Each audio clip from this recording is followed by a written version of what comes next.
지난 2주 동안 우리 길교회 성도 모두는 하나님의 지혜를 구해야 했습니다. 건물주 딥 라이프 바이블 철치와 앞으로 계속 갈 수 있는지의 문제 때문이었습니다. 물론 중간에 스페니시 교회가 끼어 있는 것도 한몫했습니다.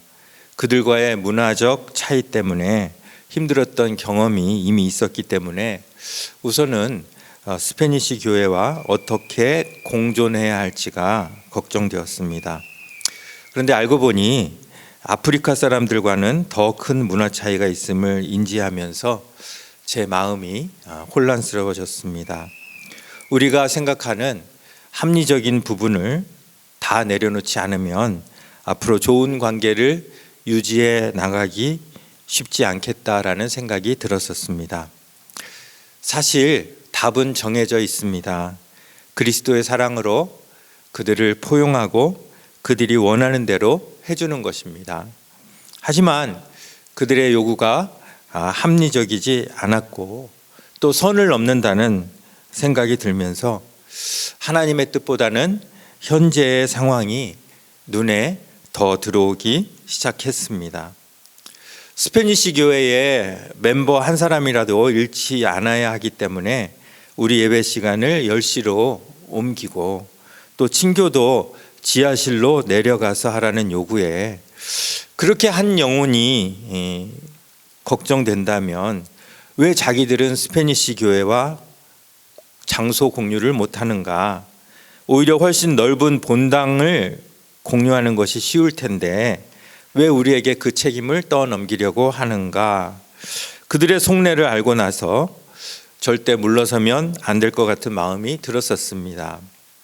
스페니시 목사님도 우리를 존중하기보다는 우리의 요구를 귀찮게 여기며 거짓말까지 하면서 속였던 것을 생각하면 양보해 줄 마음이 솔직히 생기지 않았습니다.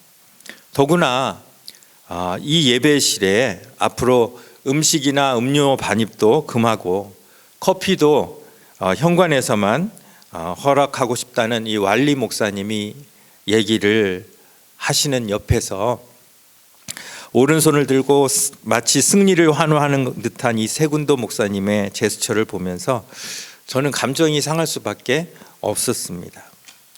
자기들은 우리를 원하지 않으면서 우리는 자기들을 받아주기 원하는 그런 느낌을 받았기 때문입니다. 지난주 우리는 회의를 했고 많은 분들이 일단 더 강력하게 우리의 요구사항을 제기해야 한다는 의견에 동의해 주셔서 그렇게 결론을 내고 끝났지만 제 마음 가운데는 찜찜한 부분이 여전히 남아 있었습니다. 우리가 권리를 주장하면 다 옳은 상황입니다. 우리에게 기득권이 있기 때문이죠. 하지만 하나님의 마음이 문제였습니다. 이렇게 결정했을 때 하나님은 어떤 마음이실까? 스페니시 교회가 옆 건물로 가든지 다른 교회 빌딩을 찾아가든지 아니면 예배 시간을 아주 늦추든지 우리는 알 바 아니라 하면서 우리가 우리 예배 시간을 지켰을 때 그 예배는 도대체 누구를 위한 예배가 되겠습니까? 하나님을 위한 예배일까요? 아니면 우리 자신만을 위한 예배일까요? 하나님께서 예배를 받으시기를 원하는 마음으로 우리 모두 이곳에 모였습니다. 그렇다면 하나님이 우리의 예배를 받으시고 안 받으시고의 여부가 언제 결정될까요? 예배 시작 시간 전에 결정될까요? 아니면 예배가 시작되어 성령이 역사하고 우리가 은혜 받는 것에 따라 하나님의 예배를 받으시는 여부가 결정될까요? 저는 하나님께서 우리 예배를 받으시는 여부가 예배 시작 전에 이미 결정된다고 생각합니다. 만일 그렇지 않다면 예배 전까지 실컷 나쁜 마음으로 살다가 예배당에 들어오면서부터 마음 자세를 가다듬고 예배 때만 집중하면 하나님에 대한 우리의 의무는 다 끝나버리기 때문입니다. 하지만 하나님이 원하시는 예배는 그런 예배가 아니라는 것이죠. 오늘 읽은 이사야 1장에서 우리가 그 이유를 찾아볼 수 있습니다. 여호와께서 말씀하시되 너희의 무수한 재물이 내게 무엇이 유익하뇨? 나는 순양의 번제와 살찐 짐승의 기름에 배불렀고 나는 숫송아지나 어린 양이나 숫염소의 피를 기뻐하지 아니하노라. 너희가 내 앞에 보이러 오니 이것을 누가 너희에게 요구하였느냐? 내 마당만 밟을 뿐이니라. 헛된 재물을 다시 가져오지 말라. 분향은 내가 가증히 여기는 바요 월삭과 안식일과 대회로 모이는 것도 그러하니 성회와 아울러 악을 행하는 것을 내가 견디지 못하겠노라. 이들은 열심히 하나님을 위해 제물을 드리고 또 의식을 드리는데 하나님은 그것들을 기뻐하지 않으시고 오히려 가증히 여기신다라고 말씀하십니다. 그 이유가 뭘까요? 하나님은 여기서도 말씀하시듯이 순양의 번제와 살찐 짐승의 기름을 원하시는 것이 아니에요. 물질이나 이 예배 의식 자체로 하나님을 기쁘시게 할 수 없다는 것입니다. 하나님을 기쁘시게 하는 예배, 하나님이 받으시는 예배를 드리기 위해서는 먼저 이 예배 시간이 아닌 우리의 일상의 삶 속에서 우리의 삶이 먼저 하나님께 예배로 드려져야 하는 것입니다. 그런데 예배는 예배대로 드리면서 악은 악대로 행한다면 그 예배가 오히려 하나님께 짐이 된다. 내가 그것을 무거워서 견디지 못하겠다. 하나님이 이렇게 말씀하시는 것입니다. 14절입니다. 내 마음이 너희의 월삭과 정한 절기를 싫어한다. 그것이 내게 무거운 짐이라 내가 지기에 피곤하다. 너희가 손을 펴서 나를 바라봐라. 내가 내 눈을 가릴 것이다. 너희가 많이 기도해봐라. 밤을 새서 기도해봐라. 내가 듣지 아니할 것이다. 왜요? 너희의 손에 피가 가득함이라. 예배도 받지 않으시고 기도도 받지 않으신다고 합니다. 그러면 하나님이 받으시는 예배는 어떤 예배일까요? 이 예배 시간에 드려지는 예배가 아니라 우리의 삶에서 하나님의 성품을 드러내는 것, 그것이 하나님이 가장 기뻐 받으시는 예배라는 것이죠. 16절에서 하나님이 해결책을 우리에게 주십니다. 우리 16절 17절 같이 한번 읽겠습니다. 너희는 스스로 씻으며 스스로 깨끗하게 하여 내 목전에서 너희 악한 행실을 버리며 행악을 그치고 선행을 배우며 정의를 구하며 학대받는 자를 도와주며 고아를 위하여 신원하며 과부를 위하여 변호하라 하셨느니라. 이것이 예배라는 것이에요. 하나님이 우리를 택해서 불러주신 이유는 우리로 하나님을 대신하여 이 땅을 다스리라는 의미입니다. 하나님의 성품으로 하나님의 통치를 이 땅 위에 이루어야 할 우리가 그 사명에는 소홀한 채 오히려 욕심을 부리거나 악을 행하면서 제사나 예배에만 열중한다면 그 예배는 하나님이 받으시지 않는다는 거예요. 받으시지 않는 것으로 끝나는 것이 아니라 하나님께 짐이 되어 하나님을 피곤하게 만든다는 것이에요. 결국 하나님이 예배를 받으시고 안 받으시고 여부는 철저히 우리의 삶에 근거하여 예배 전에 이미 결정이 된다는 말씀입니다. 우리가 우리의 예배 시간을 확보하고 친교 장소를 확보하는 것도 중요하지만 그것보다 더 중요한 것은 그것들을 확보하기 위해 우리가 어떻게 하나님의 성품으로 이 상황을 바라보았느냐가 된다는 것이죠. 우리는 긍휼히 여기지 않으면서 예배 가운데 하나님께서 우리를 긍휼히 여겨주시기를 바란다면, 우리는 자비를 베풀지 않으면서 우리에게는 하나님의 자비가 풍성히 내리시길 원한다면 그 예배를 과연 하나님은 기뻐 받으실까요? 오히려 우리가 손해보더라도 하나님의 성품으로 양보하고 긍휼히 여기는 마음을 갖는다면, 그래서 설사 우리 예배가 10시로 아니면 그게 아니라 오후 2시, 3시로 변경되더라도 그 과정에서 우리가 하나님의 성품을 드러내었다면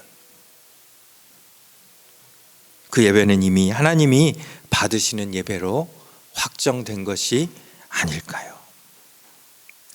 아브라함과 롯이 땅을 나누는 과정에서 아브라함은 롯에게 선택권을 먼저 줍니다. 아브라함이 롯에게 이르되 우리는 한 친족이라 나나 너나 내 목자나 내 목자나 서로 다투게 하지 말라. 내 앞에 온 땅이 있지 아니하냐. 나를 떠나가라. 자, 그 다음에 같이 읽습니다. 시작. 내가 좌하면 나는 우하고 내가 우하면 나는 좌하리라. 얼마나 아름다운 모습입니까? 아브라함은 롯이 어떤 땅을 선택할지 이미 알고 있었어요. 이에 롯이 눈을 들어 요단 지역을 바라본즉 소알까지 온 땅에 물이 넉넉하니 여호와께서 소돔과 고모라를 멸하시기 전이었으므로 여호와의 동산 같고 애굽 땅과 같았더라. 그러므로 롯이 요단 온 지역을 택하고 동으로 옮기니 그들이 서로 떠난지라. 한쪽은 물이 넉넉하고 풍요로운 땅, 그래서 여호와의 동산 또 애굽 땅과 같은 그러한 반면에 한쪽은 척박한 산과 광야만 끝없이 펼쳐지는 땅이었습니다. 저 같으면, 제가 아브라함 같았으면 롯하고 야, 너랑 나랑 가위바위보 하자. 그래서 이긴 사람이 먼저 선택권을 갖자. 요렇게만 해도 삼촌으로서는 정말 큰 맘 먹고 양보하는 거 아닙니까? 그런데 아브라함은 100%의 확률을 롯에게 먼저 줍니다. 그리고 롯의 선택은 예상을 빗나가지 않죠. 그는 요단 동쪽 땅을 선택합니다. 어차피 하나님의 입장에서도 선택한 사람은 아브라함과 롯 중에 누구예요? 아브라함이에요. 그러면 롯보다는 아브라함이 더 좋은 땅을 갖는 것이 하나님 마음에 더 흡족하실 것 같은데, 그런데 하나님은 땅의 상태보다는 마음의 상태를 보시는 하나님이에요. 아멘. 다시 한번, 하나님은 땅의 상태보다는 마음의 상태를 보시는 하나님이에요. 좋은 땅과 좋은 마음 둘 중에 무엇을 선택하느냐? 우리에게 선택권이 있다면 믿지 않는 사람들은 무조건 좋은 땅을 선택하지만 믿는 자들은 좋은 땅을 포기하더라도 좋은 마음을 선택해야 한다는 것이죠. 결과적으로 아브라함과 롯 둘 중에 누가 더 잘 됩니까? 우리 생각에는 좋은 땅을 선택한 사람이 잘 될 것 같은데, 언제나 좋은 마음을 선택하는 사람이 잘 되는 것, 이것이 성경의 가르침이요 또한 하나님의 뜻이라는 것이죠. 자, 그렇다면 우리가 빌딩 사용 문제를 어떻게 처리해야 할지에 대한 답은 이미 나와 있다는 것이죠. 좋은 시간과 좋은 장소를 지키려는 노력도 중요하지만 이 상황에서 하나님이 우리보다 더 지키기 원하시는 것은 좋은 시간과 좋은 장소보다는 우리 안에 있는 좋은 마음이라는 것입니다. 여러분들 믿으십니까? 예. 이 일로 우리의 좋은 마음이 황폐해진다면 아무리 좋은 장소, 좋은 시간을 확보하여 예배를 드린다 해도 그건 하나님이 기뻐 받으시는 예배가 될 수 없다는 것입니다. 하지만 저는 거기서 좀 더 나아갔으면 좋겠어요. 그래서 좀 더 큰 그림과 미래를 볼 수 있으면 좋겠어요. 자, 아브라함과 롯이 헤어집니다. 그런데 왜 이런 결정을 내릴 수밖에 없었는지 그 이유를 우리가 알아야 되겠죠. 자, 13장 6절 우리 한번 같이 읽습니다. 시작. 그 땅이 그들이 동거하기에 넉넉하지 못하였으니 이는 그들의 소유가 많아서 동거할 수 없었음이니라.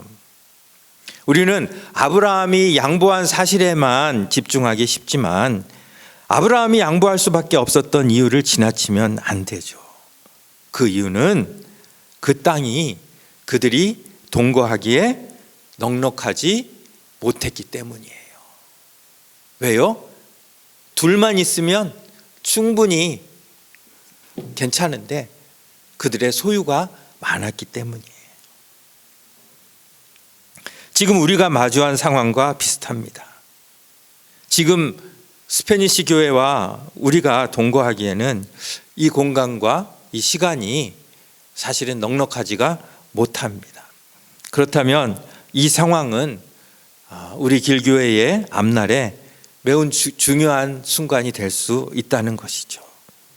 아브라함과 롯처럼 또 우리와 저들이 헤어질 때가 되었다는 뜻일 수도 있기 때문이라는 것입니다. 우리가 양보하는 것까지 좋은데, 그래서 저들과 계속해서 동거할 수도 있지만 이 공간이 또 시간적으로 넉넉하지 못한 것은 어쩌면 하나님의 예비하신 또한 다른 곳으로의 인도함이 있을 수 있다는 것이죠.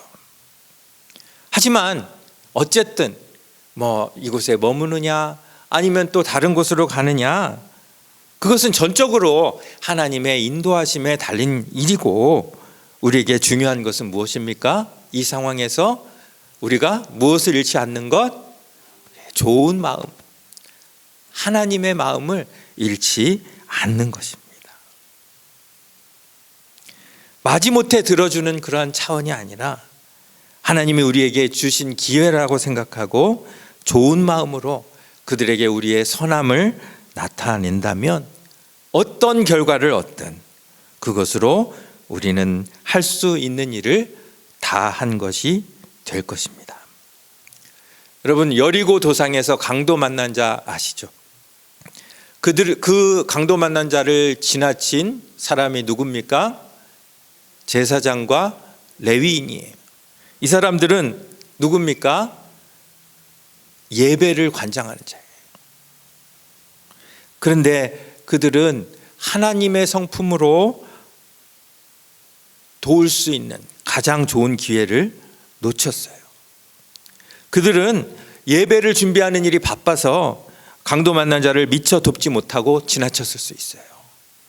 그런데 그들이 그렇게 급하게 가서 준비한 그 예배를 하나님은 기쁘게 받으셨을까요? 그들이 예배를 드리면서 그들 마음에 평강이 있었을까요? 아니면 아쉬움이나 가책이 남았을까요? 차라리 예배에 늦든지 참석을 못하더라도 강도 만난 자에게 좋은 마음으로 긍휼을 베푸는 것이 오히려 하나님이 받으시는 예배라는 것이죠. 저는 이번 일을 겪으면서 우리 선교사님들에 대한 생각을 바꾸게 됐어요. 선교사님들이 너무 존경스러운 거예요. 우리 안에 영혼 구원에 대한 사명이 없는 것도 아니고 이웃을 사랑해야 한다는 것을 모르는 것도 아닌데 막상 문화가 다른 사람들을 대하면서 그들과 문화적으로 부딪히고 나니까 제대로 대응하는 제 모습을 보게 되었던 것이죠. 우리는 다른 문화권에 대한 선입견이 다 있습니다. 그렇죠? 여러분들 중국 사람은 어딜 가나 중국 사람이에요. 인도 사람 어딜 가나 인도 사람이에요. 동유럽 사람들, 아프리카 사람들, 스페니시 사람들 각자 살아온 방식과 문화가 우리와 다르기 때문에 이해 안 되는 상황을 마주하기가 쉽고 또 그들을 정말 마음으로 사랑하고 품기는 더 어렵다는 것이에요. 그런데 만약에 내가 선교사로 나가서 이런 사람들을 마주한다면 그래도 내가 그들을 사랑할 수 있을까? 그럼에도 불구하고 그들을 사랑하고 품어주는 이 선교사님들에 대한 존경심을 갖게 된 것입니다. 하지만 우리를 이 미국이란 나라에 불러주셔서 수많은 인종들을 만나게 하신 것도 어쩌면 우리를 하나님께서 선교 현장에 부르신 것일 수 있다는 것이죠. 그렇다면 우리에게 가장 필요한 것은 무엇일까요? 바로 그들을 향한 우리의 좋은 마음, 열린 마음이라는 것이죠. 그들은 우리와 다릅니다. 처음부터 우리를 속이려 들어요. 그런데 속이려 들 때는 속아주고 오른뺨을 때릴 때는 왼편도 돌려대는 그런 좋은 마음 없이는 선교는 불가능하다는 것이죠. 먼 나라에 가서 도저히 사랑하고 싶지 않은 사람들에게서 문화 충격을 겪고 때로는 강도를 당하고 불이익을 겪으면서도 끝까지 포기하지 않는 선교사님들의 그 헌신을 따라갈 수는 없지만 적어도 우리가 사는 이곳에서만이라도 그들을 감싸 안아주는 것이 우리가 감당해야 할 선교의 일부가 아닐까.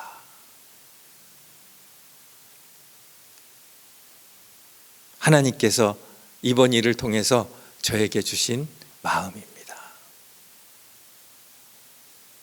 이민 초기에 한국 교회들이 예배 장소를 구하기 위해서 미국 교회를 막 찾아다녔어요.